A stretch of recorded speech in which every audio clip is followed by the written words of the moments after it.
graça e a paz do Senhor Jesus, amém, queridos?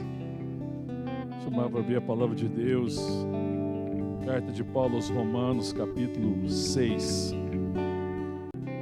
Diz assim a palavra de Deus: que diremos, pois? Permaneceremos no pecado para que seja a graça mais abundante? De modo nenhum.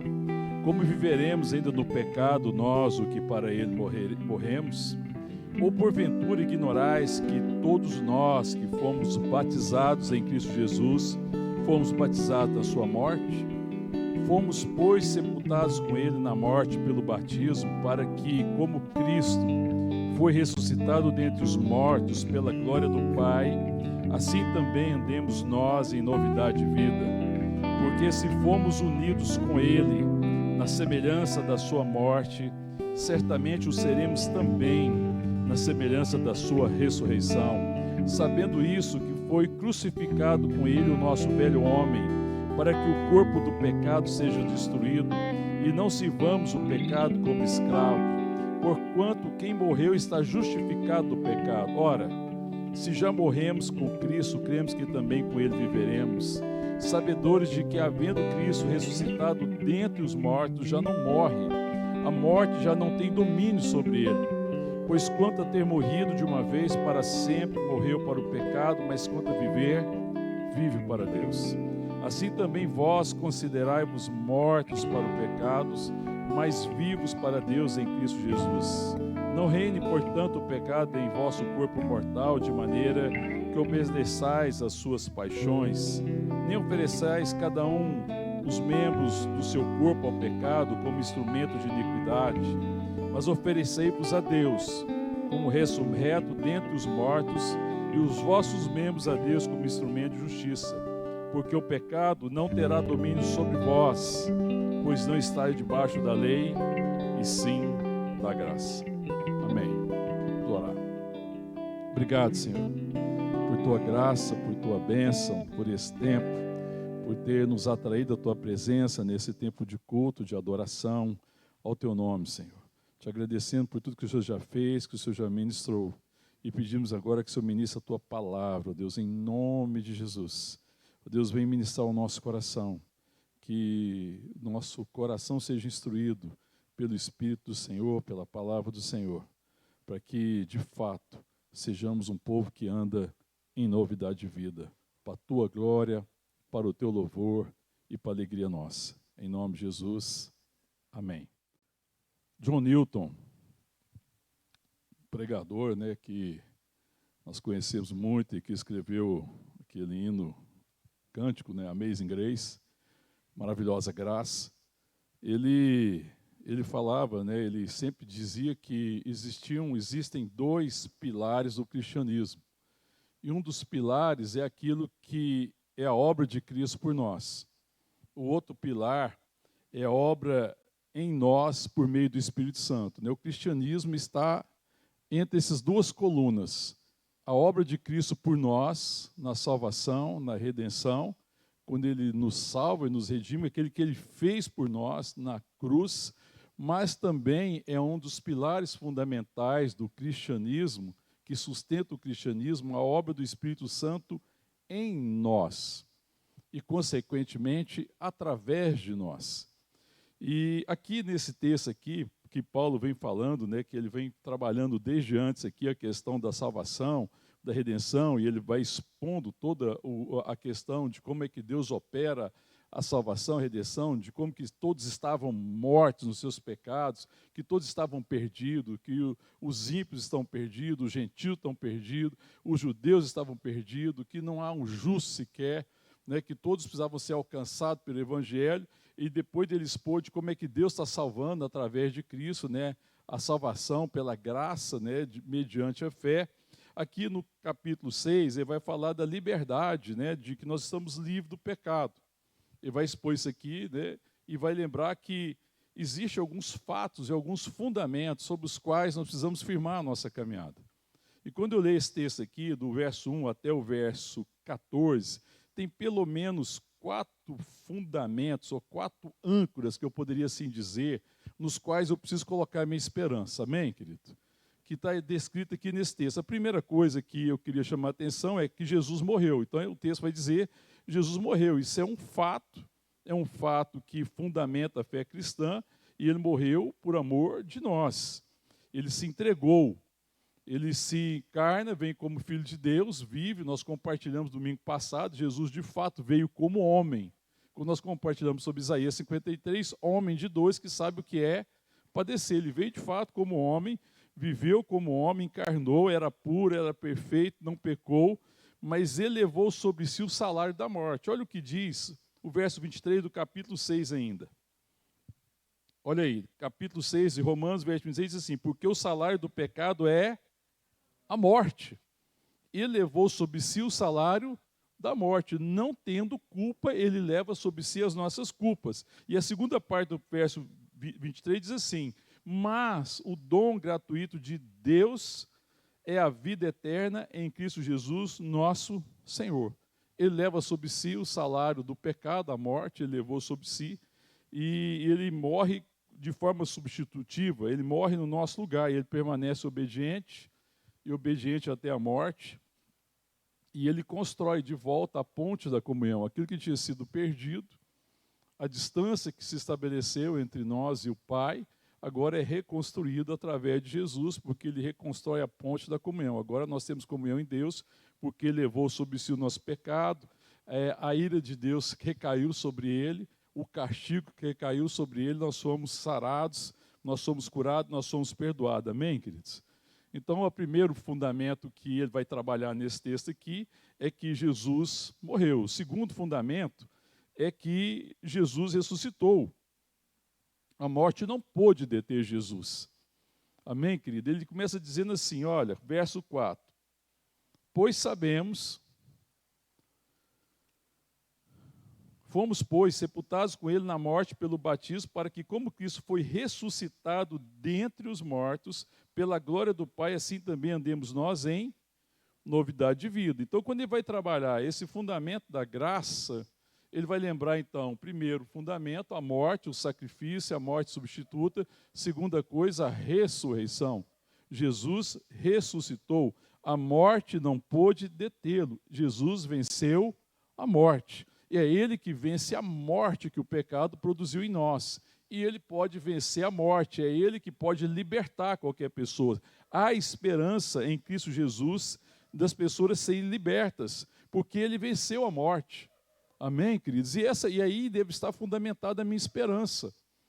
Por mais que sejam, às vezes, difíceis, realidades, pessoas vivendo momentos, situações difíceis, aparentemente impossíveis, pessoas dominadas de uma forma terrível pelo pecado, porque o pecado, todos nós andávamos no pecado, todos nós estávamos desgarrados como ovelhas, perdidos, e ele nos resgata, nos liberta do domínio do pecado, né, da condenação do pecado, daquilo que a morte produziu.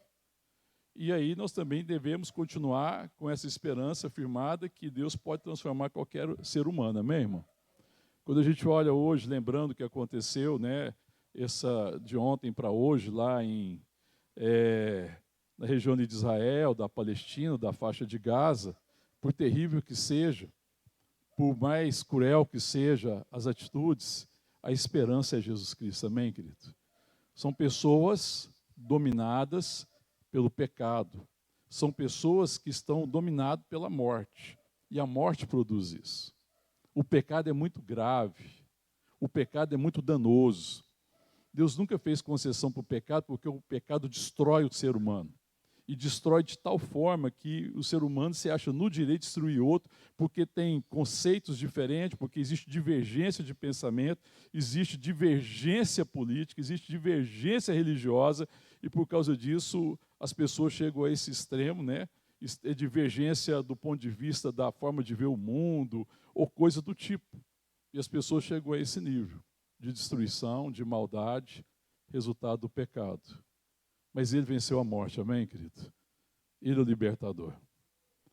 A faixa de Gaza precisa de libertação, Israel precisa de libertação, a Palestina precisa de libertação. E ele é aquele que venceu a morte. Ele é o libertador, amém? Esse é um fundamento.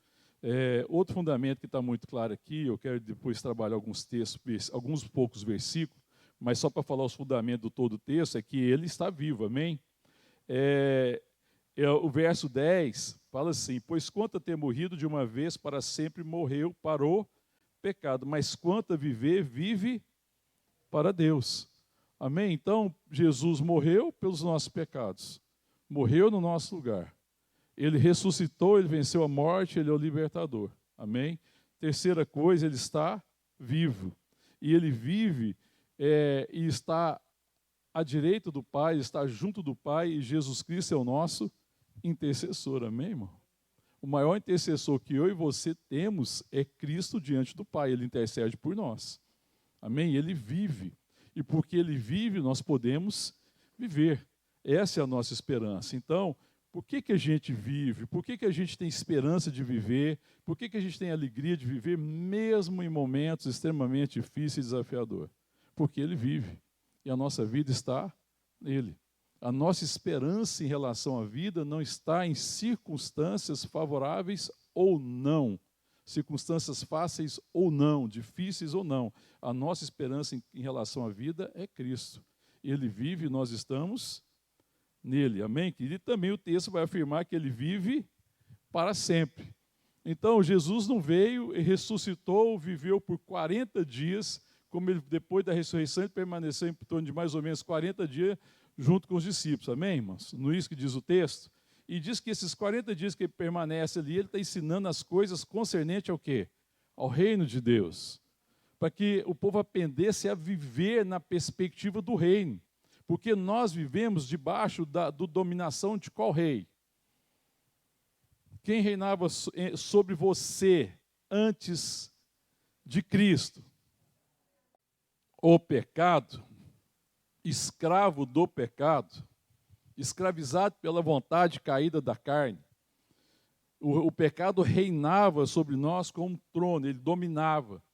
Mesmo quando a gente percebia que tinha coisas erradas, a gente tinha dificuldade. O bem que a gente queria fazer, a gente não conseguia.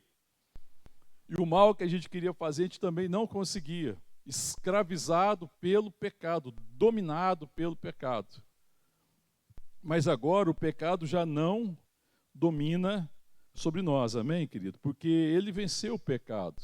E nós não estamos debaixo da dominação do pecado, mas agora nós estamos debaixo da vontade de Deus. Existe uma vontade bendita. O pecado já não reina como escravo, nós já não somos condenados pelo pecado, nós já não somos dominados pelo pecado, todavia o pecado nos importuna sempre. Não é assim, irmão? Ou não? O pecado bate na porta sua todo dia? Todo dia não, né? Toda hora, todo tempo. Buscando sempre uma oportunidade. Nós não estamos livres da importunação do pecado, não estamos livres da presença do pecado, mas estamos livres da dominação. O pecado já não domina sobre nós, amém, querido? A morte não tem domínio sobre nós, a morte não domina sobre Cristo, nós estamos em Cristo, a morte não domina sobre nós, amém, querido? Então, esses aqui são 4 fundamentos, são como âncoras, que nós, filhos de Deus, precisamos firmar a nossa esperança. A nossa esperança deve estar nessas quatro verdades, 4 fatos, 4 fundamentos. Jesus morreu, Jesus ressuscitou, ele está vivo e vive para sempre. Amém, querido? Eu tenho paz em relação ao meu futuro, não só no momento presente, porque Cristo vive para sempre, eu viverei para sempre na presença dele. Amém? É ele que me dá graça, que me dá condições de viver e de caminhar. Então, não fica andando de um lado para o outro, buscando encontrar esperança em outra coisa que não seja isso que o texto está compartilhando. Paulo está compartilhando isso, ele está oferecendo as palavras, o fundamento, a verdade, no qual a igreja, os irmãos devem colocar a sua esperança. Amém, irmão?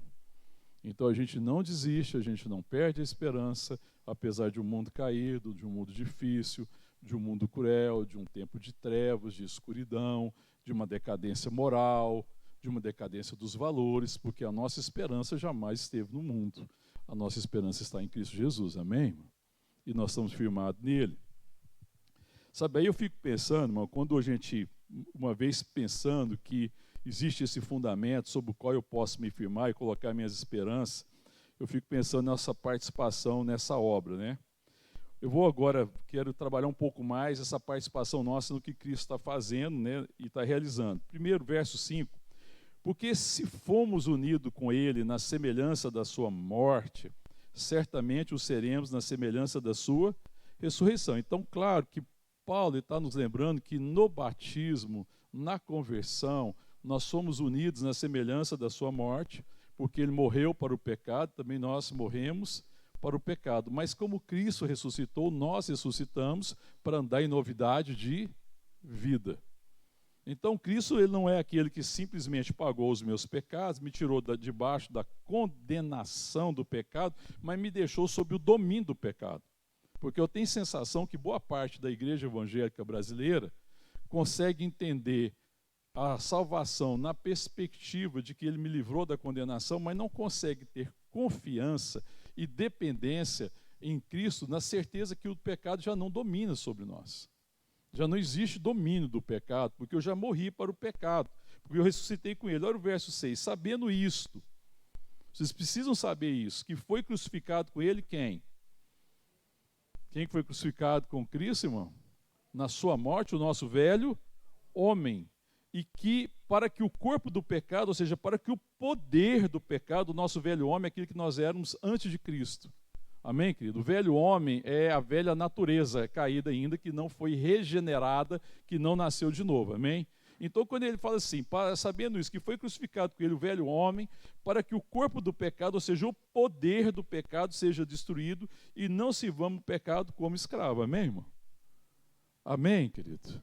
Existe essa condição fundamental da obra de Cristo, que eu preciso saber, crer, ter consciência e aí pedir a graça de Deus para viver nessa dimensão. Eu não vou me conformar, sendo filho de Deus, a ser dominado por nenhum tipo de pecado, amém, irmão? Porque parece que tem coisa que é permitida. Que parece que tem coisa que você fala assim, não, tudo bem, isso aqui eu nasci de novo, mas aí a gente fala assim, não, mas a graça é abundante, então eu posso continuar no pecado, eu posso continuar dando lugar a certos pecados na minha vida, porque a graça é suficiente. Não, você não está entendendo, a graça é suficiente para você não pecar mais. É claro que existiu a graça que me perdoa, mas a graça nunca foi uma licença para a igreja permanecer no pecado. Então a graça vai me dar as condições de enfrentar as minhas fraquezas, porque todo mundo tem fraqueza, sim ou não, irmão? Todo mundo tem áreas que precisa ser ajudado, que precisa da graça de Deus, amém, querido? E aí agora, sabendo que ele venceu o pecado e que o corpo do pecado foi destruído, o poder do pecado foi destruído e que eu já não sirvo o pecado como escravo, porque o verso 7 ele fala assim, porquanto quem já morreu está justificado do pecado, ou seja, está livre. Quem morreu já não deve nada para o pecado. É nesse sentido de quem, imagina uma pessoa que tem dívida. Quando ela morre, o que acontece? Ela deve alguma coisa, alguém que está lá no sepultado, no cemitério? Você já viu algum cobrador em cemitério cobrar um morto? Não vai, né? Cessou a dívida, acabou, irmão. Então nós não devemos nada para o pecado, nós não devemos nada para a carne. Cessou, não existe mais dívida, nós já estamos justificados nesse sentido. O que o Paulo está dizendo, a linguagem que ele está falando é quem morreu já está justificado do pecado. Então, se alguém devia alguma coisa para alguém, quando ele morreu, acabou. Não existe mais dívida a ser cobrada, porque está morto. E assim em relação ao pecado, ele faz esse paralelo. Olha, o verso 8 ele fala assim, olha, se já morremos com Cristo, cremos que também com ele viveremos. Então, a primeira parte, olha, vocês não devem mais nada, vocês não estão dominados pelo pecado, existe graça em Deus para que você vença o pecado que está sempre nos assediando. O pecado sempre nos assedia. Nós somos assediados todo o tempo. Mas nós recebemos de Deus graça e precisamos de discernimento e de ajuda no sentido da gente não fazer mais concessão e vencer o pecado. Porque o pecado nos destrói a nossa vida, porque o pecado me afasta do propósito de Deus. Então eu preciso aprender a andar nessa dimensão, amém, irmãos? Então o pecado não reina mais como um trono sobre a minha vida, embora me importune, já não domina, né? Então eu tenho que aprender a lidar com isso. Qual que é uma das dificuldades, irmãos, quando a gente pensa na questão de lidar com o pecado? Porque tem pecado, irmão, que a gente foge dele mesmo, rápido, porque ele é muito escandaloso, vamos assim dizer, ou não dá para lidar com aquilo realmente é uma coisa que talvez traga inicialmente ou logo num curto prazo danos muito grandes. E é claro que para esse a gente tem mais facilidade de lidar logo com isso, pedir graça de Deus e vencer. Mas tem pecados que a gente às vezes acha que dá para levar. É ou não é? Por exemplo, vou falar um exemplo. Os pecados relacionados aos comportamentos assim da questão da forma de reagir, de tratar as pessoas. O pessoal que estuda a questão de comportamento diz que tem 4 tipos aí de comportamento, né, de sentimentos aí, de forma de agir, né? Diz que tem o colérico, tem o fleumático, sanguíneo e o melancólico. Todo mundo traz, normalmente, alguém mais dominado de uma área. Mas você não pode nunca se justificar porque você tem uma tendência, por exemplo, de reagir de uma forma, às vezes, inadequada, e você não pode falar, não, eu sou assim mesmo. Você está dizendo, eu sou dominado pelo pecado, porque se você tem um comportamento que é inadequado, isso é resultado do pecado. Isso é resultado de pecado, eu já não sou mais dominado por isso. Mas eu vou vencer isso quando eu crer e me render à ação do Espírito Santo. E falo, Deus me ajuda, porque esse comportamento não está correto. Entendi isso, irmão? A gente fala, não, mas as pessoas sabem que eu sou assim. Tá, irmão, eu sei, as pessoas sabem. Mas aí, quando a gente consegue, eu estou dando um exemplo muito simples, como é que a gente consegue, quando a gente para perceber e avaliar o que a gente está fazendo, a gente tem que avaliar numa perspectiva correta, numa ótica correta. Porque a gente é muito, às vezes, indulgente conosco mesmo, com a nossa atitude, a gente é muito indulgente. Mas nós somos muito críticos em relação à atitude dos outros. Nós temos uma tendência de ser severo com a atitude dos outros e ter muito indulgente com a nossa atitude. Então, a nossa atitude, a gente fala, não, tá, beleza, vai levando, mas a do outro eu sou mais rígido. Mas olha o que diz aqui o verso 10. Pois conta ter morrido de uma vez para sempre, morreu para o pecado. Ele está falando de quem? De Cristo. E, obviamente, está falando de nós, porque nós morremos nele e nós ressuscitamos com ele, nós estamos unidos com Cristo. Amém, querido? Aí o que ele diz? Olha o verso 10 novamente. Pois quanto a ter morrido de uma vez para sempre, Cristo morreu para o pecado, nós também morremos para o pecado. Mas quanto a viver, vive para quem? Ah, tá. Aí a pergunta que você tem que fazer é o seguinte, você está fazendo o que você faz para Deus? Aí muda a dimensão.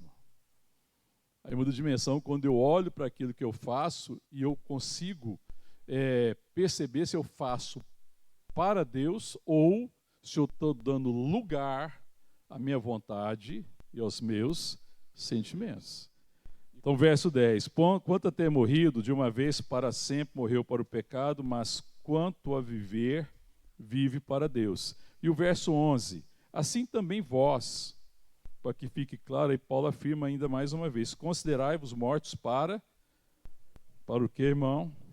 Para o pecado, mas vivo para Deus em Cristo Jesus. Ao verso 12, não reine, portanto, o pecado em vosso corpo mortal, de maneira que obedeçais às suas paixões, nem ofereçais cada um os membros do seu corpo ao pecado como instrumento de iniquidade, mas oferecei-vos a Deus como ressurreto dentre os mortos, como vocês de fato são, e os vossos membros a Deus como instrumento de justiça. Então, o padrão que Deus nos ensina é viver para Deus. E agora, quando eu vivo para Deus, aí eu começo a considerar isso, as paixões, a vontade, os sentimentos, eu não tenho mais prioridade na minha vida. E às vezes a gente é muito governado pelos sentimentos, ou pelas paixões, ou pela cobiça da carne, ou pelas coisas da carne. Nós somos dados a fazer assim, porque é assim que a gente viveu. Antes de Cristo, a gente aprendeu a viver dominado pelo sentimento, pela vontade, escravizado pela vontade, mesmo quando ela é errada.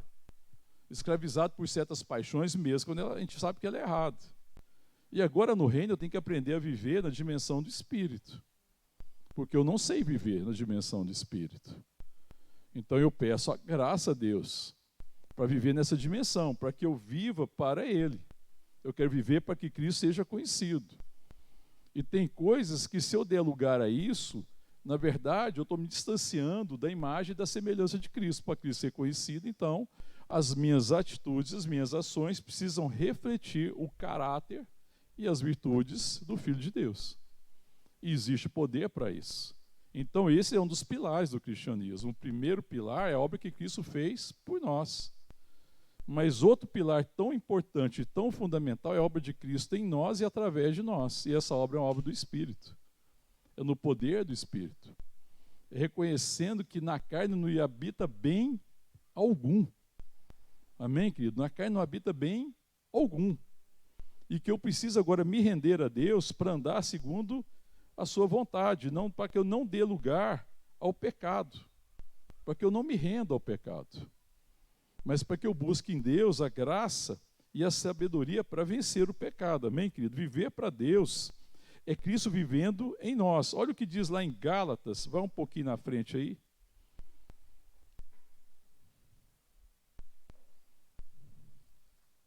O apóstolo Paulo também afirma em Gálatas 2, 20. Vamos ver o 19. Porque eu, mediante a própria lei, morri para a lei, a fim de viver para Deus. Estou crucificado com Cristo. Paulo entende. Quando ele fala crucificado com Cristo, olha, Cristo morreu, eu morri. Cristo ressuscitou, eu ressuscitei. Eu estou unido a Ele definitivamente na sua morte e na sua ressurreição e na sua vida. Olha o que ele diz no verso 20. Logo já não sou eu quem vive, mas Cristo vive em mim. E esse viver que agora eu tenho na carne, vivo pela fé, ou pelo conhecimento do Filho de Deus, pela fé no Filho de Deus, que me amou e a si mesmo se entregou por mim. Amém, querido? Então ele fala, olha, não sou eu quem vive, mas Cristo vive em mim. E essa nova vida que eu tenho em Cristo, esse viver que agora eu tenho na carne, apesar de estar na carne, a minha carne é vivificada pelo Espírito Santo, que é o Espírito de Cristo que trabalha o meu coração, de forma que eu vivo por aquilo que eu conheço da parte de Cristo. Amém, irmão? Viver para a glória de Deus é viver por aquilo que você conhece da parte de Deus. Amém, querido? Então, quando você tem uma atitude que certamente é inadequada, mas que você às vezes acha que dá para ir levando, que dá para permanecer com ela, eu pergunto para você, tem que fazer a pergunta, esse viver, ou esse fazer, ou essa ação, você vive por aquilo que você conhece de Cristo? Amém, irmão? É isso que você viu nele? Porque a pergunta é essa. É isso que você viu em Jesus? Às vezes a gente pode ajudar o irmão, quando o irmão às vezes tem atitude errada, uma irmã, em amor e graça, a gente fala assim, irmão, eu acho que você está errando. Por quê? Porque, deixa eu fazer uma pergunta, é isso que você vê em Jesus, fazendo o que você está fazendo, é isso que você viu nele? Percebe isso, irmão?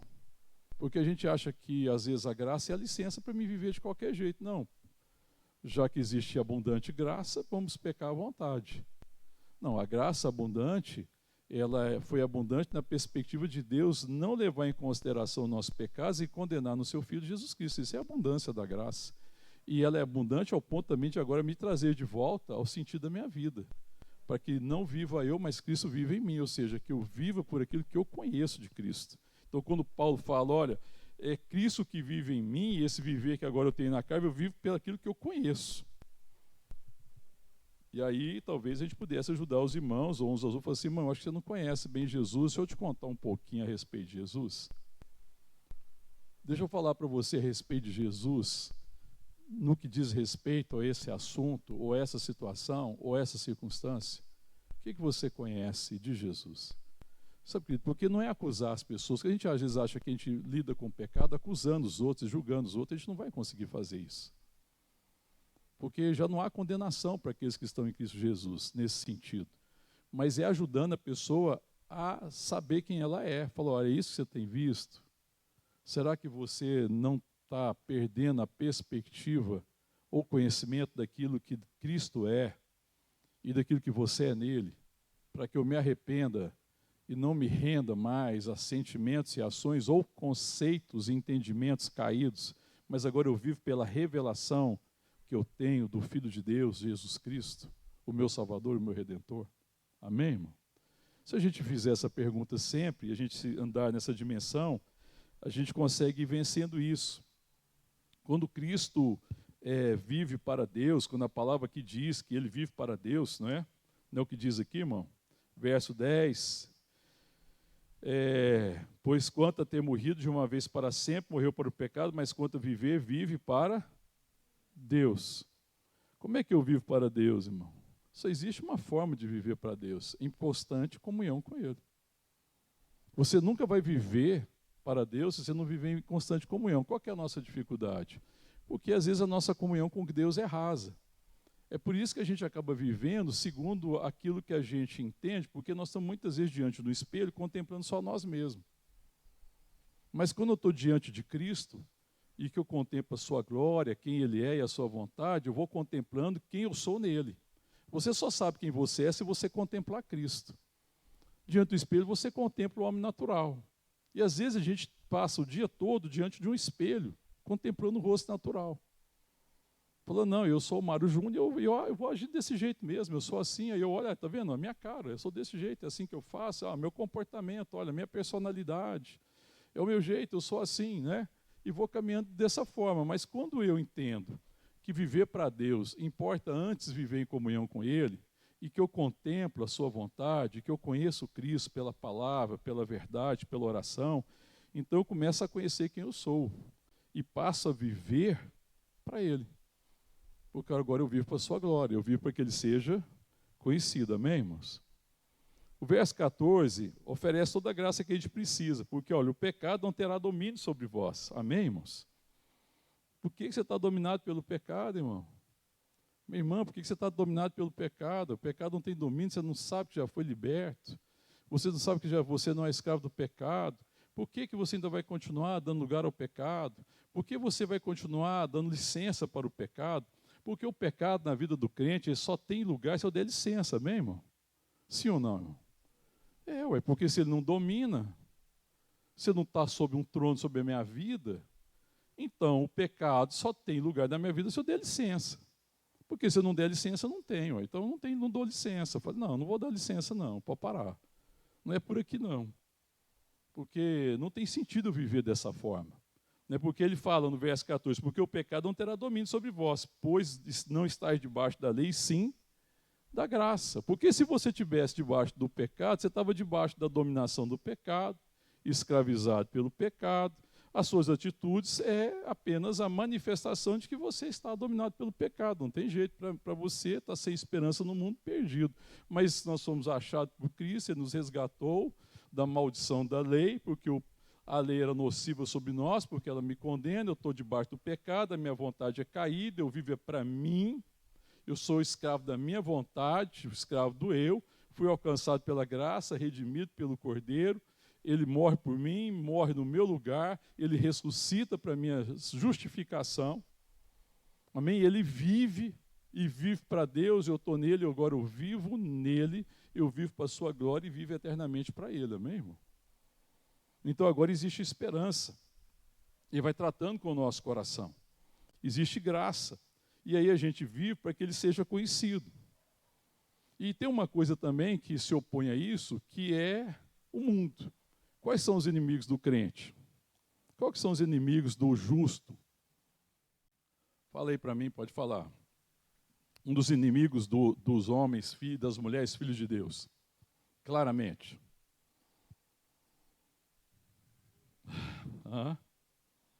O mundo, irmão. O mundo. Não é? A carne. A gente milita contra a carne também, não milita? Agora o mundo. Aí o mundo é outro problema. O que é a dificuldade que a gente tem com o mundo? Tiago, no capítulo 4, ele fala lá, né? Tiago, ele afirma que a amizade com o mundo é inimizade contra Deus. Capítulo 4, verso 4, depois sei lá. é essa outra luta que a gente vive. Nós estamos no mundo, nós não somos do mundo. O mundo é inimigo de Deus, porque o mundo é inimigo contra Deus, porque as coisas do mundo militam contra as coisas do Espírito, porque a carne milita contra o Espírito. O mundo jaz no maligno, e a igreja tem uma dificuldade enorme com o mundo, porque a gente quer ser aceito pelo mundo. Essa é outra dificuldade. Sim ou não, irmão? O motivo de muita licença que a gente faz para muita coisa é o mundo. Porque a gente quer ficar de bem com o mundo. A gente não quer, às vezes, causar um constrangimento. A gente, às vezes, fica preocupado. E a gente tem uma dificuldade que a gente, às vezes, acaba dando licença para muita coisa do mundo, e a gente vai caminhando nisso. Então, você vê que a igreja, sempre durante a sua história, ela teve essas dificuldades. Aí Deus vem, age, restaura a igreja, mas a igreja sempre tem essa dificuldade, porque a igreja acabava sendo amiga do mundo. Mas o mundo é inimigo de Deus.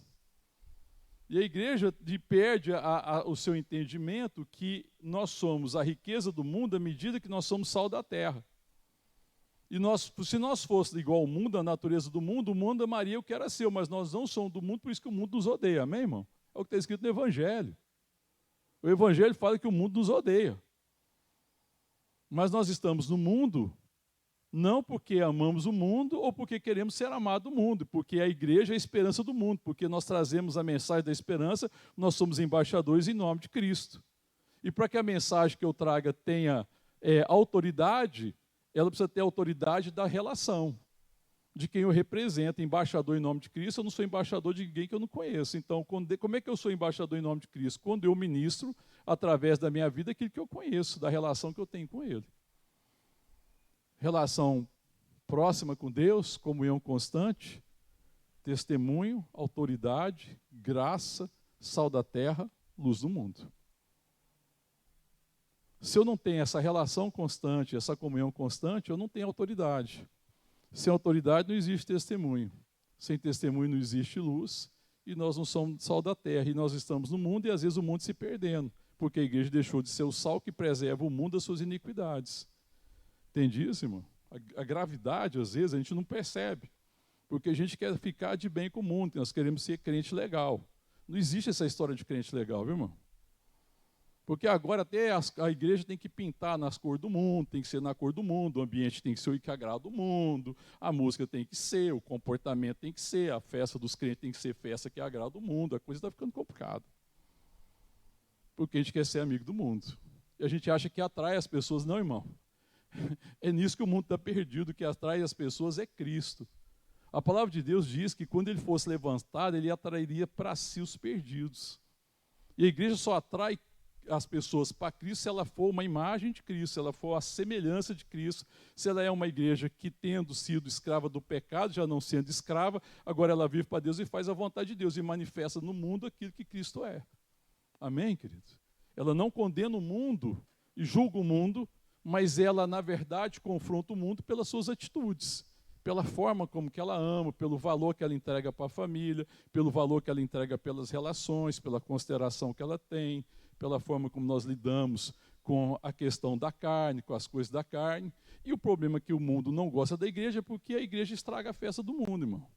Um crente numa festa mundana estragou a festa. Ó. Porque aí se você estiver lá e você é evangélico, e se você é mais semelhança de Deus, você estraga a festa do mundo, nos valores pervertidos do mundo. Já percebeu isso, irmão? A gente não é convidado para certas coisas, irmão, e está tudo certo. Ó. Qual que é o problema? Porque não é convidado porque estraga. Porque complica. Porque o testemunho da igreja é ruim. A palavra de Deus fala que Deus vê o mundo, Ele é luz do mundo, e que os homens se afastaram de Deus porque as suas obras eram más. E eles não queriam aceitar Jesus, porque Jesus, sendo luz, expunha a maldade do coração. Se a igreja deixar de ser luz, como é que a maldade do coração vai ser exposta? Como é que existe arrependimento do pecado? Então a igreja tem que ter uma relação com o mundo tal que a luz de Cristo em nós expõe o pecado do coração. E haja esperança. Mas aí a gente fica pisando em ovos às vezes. Não é julgar. Tem que fazer uma separação grande disso, não é condenar, mas é eu ter a atitude que Deus quer que eu tenha. Eu estar ali para ser a imagem e a semelhança de Deus. Eu não me render à vontade do mundo. Eu não ser escravo de vontade de seu ninguém, mas ser escravo de uma única vontade, a vontade de Deus, e me render a Ele, amém, irmão? E a gente vai fazendo concessão. E aí, de concessão em concessão, não existe mais diferença, no sentido que a igreja atraia aquele que está acostumado com as trevas e fala, mas que luz é aquela? Se você estiver num lugar muito escuro, já esteve num lugar muito escuro? Você já experimentou escuridão, algum lugar que você foi, que acabou a luz, e que você não percebia as coisas, teve dificuldade? Você já percebeu como uma pequena luz, qualquer que seja, faz diferença? Sim ou não? Se você pegar uma lanterna durante aqui o dia, uma lanterninha pequena, essas lanterninhas de uma pilinha aí de LED, você liga ela aqui de dia, ela serve para alguma coisa? Para nada, parece que nada, né? Mas deixa acabar toda a luz e vir a escuridão. Aquela pequena lanterna faz diferença. Ela atrai o olhar das pessoas. A palavra de Deus diz que os filhos de Deus são como a luz da aurora, que vai brilhando mais e mais até ser dia perfeito. É a obra da salvação, no processo da santificação, em que a minha vida ilumina os corações. E não se engane, irmão, coração que foi iluminado, primeiramente se depara com o pecado. Quando meu coração foi iluminado, a primeira coisa que eu vi foi o meu pecado. Quando meu coração foi iluminado pelo Evangelho, pela graça de Deus, eu me deparei com o pecado. Eu senti o peso da condenação. E foi quando eu percebi que eu estava perdido. Mas também eu conheci o Salvador e o Redentor, amém, irmão? Então, Jesus vive para Deus, e a igreja deve viver para Deus. E a igreja precisa ter essa compreensão que, estando em Cristo, nós vamos viver eternamente, então que essa vida do mundo é passageira. E aí a sensação que eu tenho é que tem crente com dificuldade, porque ele pensa, nossa, eu tenho que aproveitar esse mundo. O que desse mundo, me fala? O que nós precisamos desse mundo, irmão? Nós estamos nesse mundo de forma passageira. Nós podemos usufruir das coisas desse mundo, mas nós não podemos nos encantar com o mundo. Porque se a gente se encanta com o mundo, tem uma coisa errada, irmão. Se existe algum encanto no mundo, tem uma coisa errada. Se o meu encanto não é Cristo, se o que encanta o meu coração não é o que eu contemplo, se não é a beleza da santidade de Jesus, meu coração está se desviando, o meu coração está se esfriando. Eu estou tirando os olhos do meu Salvador. Eu estou deixando de contemplar a graça de Deus. Amém? Entende isso, irmão? Que a gente tem que vigiar o nosso coração, porque o nosso coração se inclina para isso. O pecado já está aí, está toda hora, todo momento, sempre importunando o nosso coração. E nós temos que vigiar o nosso coração e pedir a Deus graça para que a gente viva assim como Cristo viveu. Pois quanto a ter morrido, de uma vez para sempre morreu para o pecado, mas quanto a viver, vive para Deus. Amém, querido? E aí a palavra de Paulo na carta aos Filipenses, no capítulo 4, eu acho que ela fecha isso. Abre lá comigo. Ele diz assim, 4:4. Alegrai-vos sempre no Senhor. Outra vez digo, alegrai-vos. Que a sua alegria seja o Senhor, amém, querido? Isso que ele está dizendo. Que a alegria nossa seja o Senhor. Não ponha a sua esperança em outra coisa. Não ande de um lado para o outro buscando qualquer outra coisa para você colocar a sua esperança, mas coloque a sua esperança na morte, na ressurreição de Jesus Cristo, na certeza que Ele vive, na certeza de que Ele vive para sempre e que nós vivemos nele. Seja a alegria do Senhor aquilo que está no seu coração. Alegrai-vos sempre no Senhor, outra vez digo, alegrai-vos. Que Ele seja a nossa alegria. E alegrar-se no Senhor é o resultado de uma vida em comunhão com Ele. Não é uma comunhão de vez em quando. Porque se você tiver comunhão esporádica, lá de vez em quando com Deus, provavelmente a gente não se alegra nele. Se a minha comunhão com Deus é só um momento de culto, ou um momento às vezes num grupo pequeno, ou coisa do tipo, irmão, talvez eu não me alegre nele. E eu perca a bênção e a graça de eu me alegrar sempre no Senhor. Alegrai-vos no Senhor, sempre se alegrem no Senhor. Outra vez digo, alegrai-vos sempre no Senhor. A nossa alegria está em Deus. A nossa alegria não está no mundo. E a gente vai ter a relação correta com o mundo. Amém, querido? E a igreja, de fato, vai ser sal da terra e luz do mundo. E aí o lugar que eu tiver, eu vou ser o campo missionário de Deus. E você sabe uma coisa, irmão? Não me importa se eu estrago a festa dos perdidos.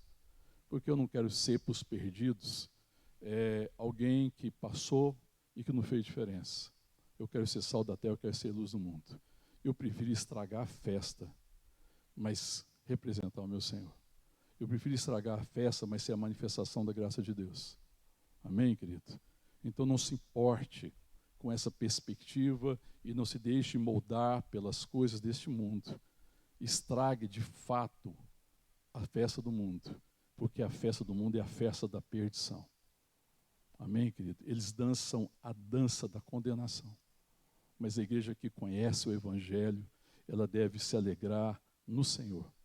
E sem se importar com o que o mundo pensa a meu respeito, mas entendendo a vocação e o chamado que eu tenho no mundo, de ser sal da terra e de ser luz no mundo. Que isso alimente o nosso coração e que essa seja a nossa alegria. Vamos orar? Amém, querido. Pois quanto a ter morrido de uma vez para sempre, morreu para o pecado, mas quanto a viver, vive para Deus. Amém? Eu não sei qual tem sido a sua experiência. A palavra que nós lemos hoje nos oferece fundamento e esperança nesses 4 fatos: morte, ressurreição, Cristo está vivo, Ele vive para sempre, Ele é a nossa esperança. Precisamos viver nele, viver para a sua glória, para que Ele seja conhecido. E eu queria que Deus venha ministrar o nosso coração. Coloque seu coração diante do Senhor, em nome de Jesus. Amém? Pede para Ele ministrar isso ao seu coração, para que a gente de fato viva, para que a gente não caia nessa cilada de existir, e que existência é viver vida agradável no mundo, mas vida é viver para a glória de Deus. Amém, querido? Ainda que a gente desagrade o mundo, é em Cristo que nós vivemos. Amém, querido? E a esperança do mundo é uma igreja que vive para a glória de Deus. Pede para Deus ministrar isso ao teu coração, em nome de Jesus.